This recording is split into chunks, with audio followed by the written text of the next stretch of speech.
welcome to Berwick Mitsubishi. My name is Mark Hoffman and today I'm here to take you around our 2011 Toyota Prado GXL. One thing you'll learn about myself and my cameraman, we're huge fans of this car.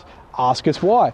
Anyway, because you've inquired on this car, you're mostly interested in condition. As you've seen for the year of the car, really good kilometers. On the front of the vehicle, obviously a big iconic front on the Prado. No bull bars or anything fitted to this car, nice and standard. You have the big headlights, obviously that's your high beam. Your low beam is the projector style here, giving better lighting at night time.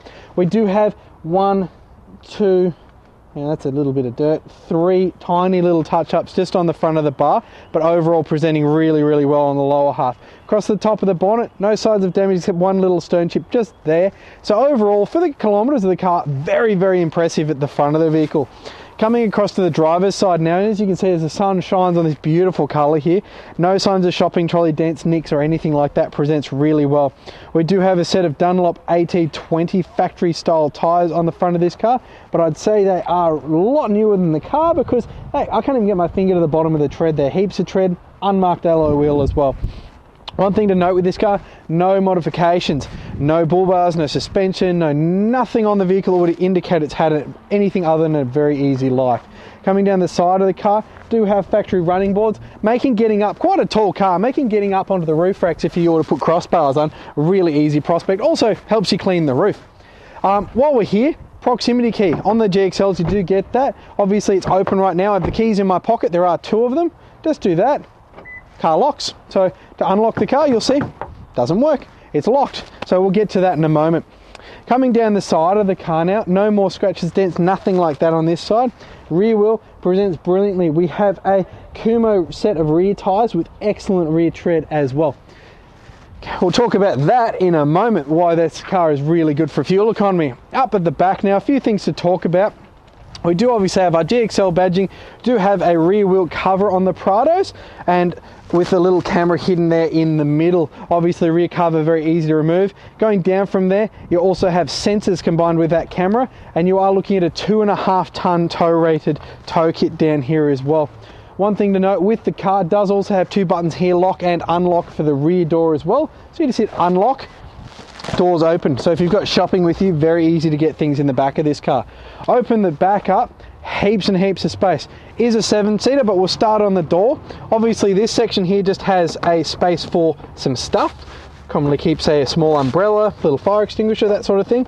And in here, there we go, you've got some tools in here as well. Looks like most of them are there as well. You've got the extensions for the jack, the wheel brace and a spanner as well, and a little bit of room there if you want to put a little torch or something as well. Quite nifty to have them very easily to access. In the back now is, as I mentioned, a 7-seater. We do have an AC inverter, so it actually does have a plug here. Is 100 watt capable, so we'll charge your iPad, things like that as well, and smaller appliances. Do have the 3rd row seats there. They're very easy to pop up, but does also come with a cargo blind, so you have the option of running it as a 7-seater or a 5-seat vehicle in this one. One thing to note, we do have some scuffing on the rear here, which indicates this car was probably used as a 5 chair, but some mild scuffing on each of the sides there. We'll continue along onto the passenger side of the vehicle now. Now this is the side we generally see damage if there was to be any, and none of that here. Presents really well. Rear wheel here unmarked, yet again brilliant condition tyre tread. Can't even get my finger to the bottom of the tread there. No signs of scuffs or wear around the diesel filler point. Do see that commonly, people missing it somehow. Big enough door, hard to miss. Down the side of the vehicle, we've got a tiny little scratch just here and a tiny little one just here. This one might cut out. We'll have our detail overlook at that one, but very small there. No signs of scuffs on the sills there either. Coming down to the last of the wheels, unmarked alloy wheel here, brilliant condition Dunlop tyre at the front, if not very close to brand new tyres on the front of this vehicle. So for the kilometres of the car, very impressive condition. Right, round to the front of the Prado GXL now. Cheated a little bit by opening the bonnet. Goes a long way up actually. One thing to note with the Prado, build quality. You can say it as many times as you want, it's just true here. You've got sound deadening on the bonnet, sound deadening across the back, just making it a little nicer to live with. Heaps of room for everything. As I mentioned, this one isn't modified. Standard battery over here. You've got extra room here for another battery. All of the many things, if you want to upgrade this vehicle, you can, because it's a great platform for touring. But you're looking at 4-cylinder, 3-litre engine. It's going to give you 127 kilowatts of power and a massive 410 newton meters of torque. Through a 5-speed automatic, 4x4 of course, you are still going to get, wait for it, out of this big 4-wheel drive, an amazing 8.5 litres to the 100. Out of a 150 litre long range tank, you are going to get, this is a massive number, I hope you're sitting down, 1,765 kilometres of average driving. Inside the Prado GXL now, and well, what a comfortable place to be. These cars are made for long distance touring. As I mentioned before, myself and the cameraman have a fair bit of experience in this interior. So we'll start at the start, and no keys. Look mum, no hands. Push the little button here. Does the glow plug, everything for the diesel engine for you. Starts, we're running. Might turn the radio just down. Nice and easy to live with, don't have to fumble with keys just to get in or with the car. Starting at the center here, leather wrap steering wheel, black leather, black stitching, nice and thick wheel, set up for however you want to drive, nice and easy. On the right here we've got Bluetooth phone control. On the left we've got audio control as well as station change. Down here you can't see it, Toyota's cruise control hasn't changed in 20 years because it works. Actually it's more than 20 years, like 25 years. On, off, up, down, really easy to use. On the left side we've got our wiper controls, both front and rear. On our right side we've got our headlight controls, obviously headlights, and obviously we have a fog light if it's foggy. Good thing with the Toyotas, leave your headlights on, the second you turn the car off, open the door, they turn off. Really easy to live with. While we've got the steering wheel pointed this way, we've got a button here to adjust the dash brightness. Down here we've got electric mirror controls as well as fold, quite a neat feature in the car parks of the city here. And then open again. Huge massive mirrors in the Prado as well. A little push button start button there. Got a button here down here that will raise the idle speed of the car.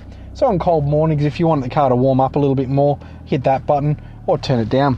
Headlight height adjust, really good for those of you who are planning on towing with a van with this car. Obviously if the rear end tilts down a little bit, your headlights start pointing up in the sky, you can knock the headlights down with the little button here, just so your headlights are under the mirror of the car in front of you. Over here, 4-door power windows, all of which are automatic, so really nice feature at the rear as well, both auto up and down. Door locks if you're driving through a bad suburb, I suppose, or if you just want to lock your cameraman in the car. One thing to note, grab handles. This might sound a silly thing to bring up, but in a 4-wheel drive this size, great for the height challenged among us to get in and out of the car a lot easier. Next to one of the many airbags, 6 airbags in this car, dual front, dual side curtain airbags as well. Across and into the centre, Mr. Lynn. Lynn, for those playing at home, is my cameraman. We have our little trip computer here saying it's 14 degrees. This car's currently, with its driver, has been averaging 9.2. So not too far off what it claims to do, actually. Really impressive, that. Coming down is a button here to test all the indicators at once. A button there to tell you if someone's got their door open as well.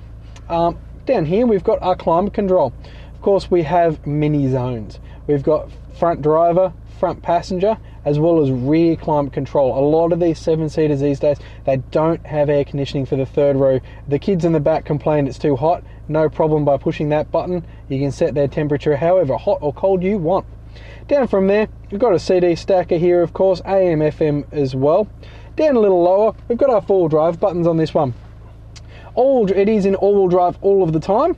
Because it has a centre differential, it doesn't have the problems of locking up like the old 4-wheel drives. So you run it in 4 high all the time.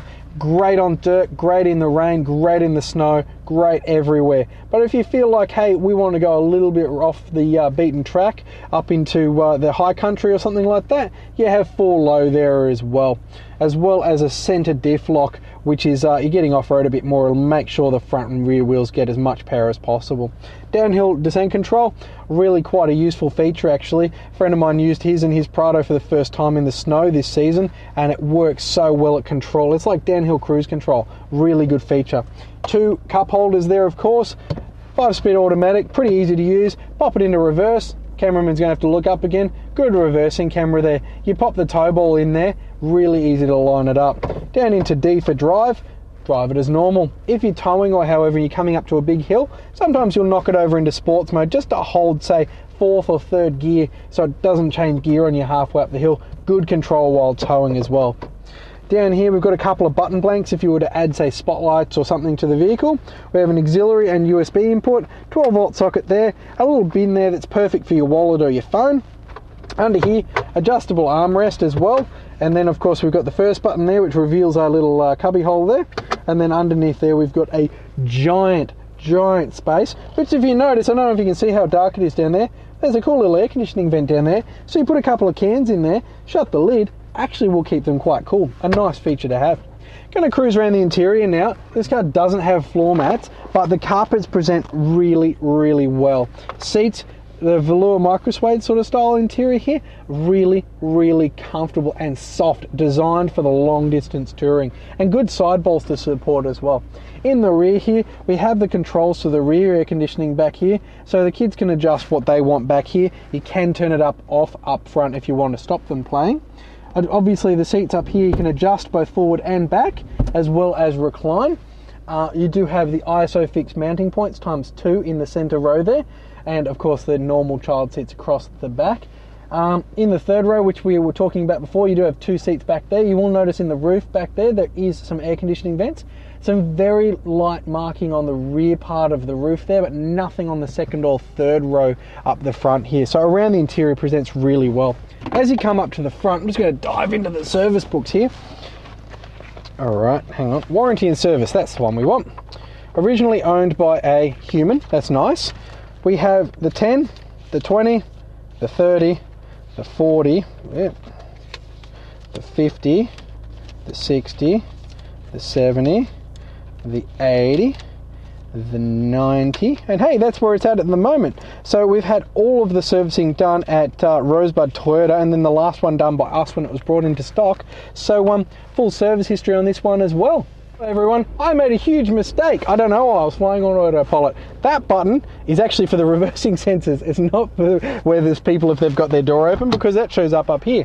Down here as well, we missed out on a couple of buttons. Second gear start, useful when off-road. Traction control off, probably want to leave that one on. And you can turn the rear sensors off if you are towing with the vehicle. See you outside. Thank you for watching this video walk-around tour of our Prado GXL. As you've seen, stunning condition outside, great condition inside. Full service history on this car and every option you could possibly want for touring. Do be very quick for this car. Give us a call, 9907 0555, and thank you for watching.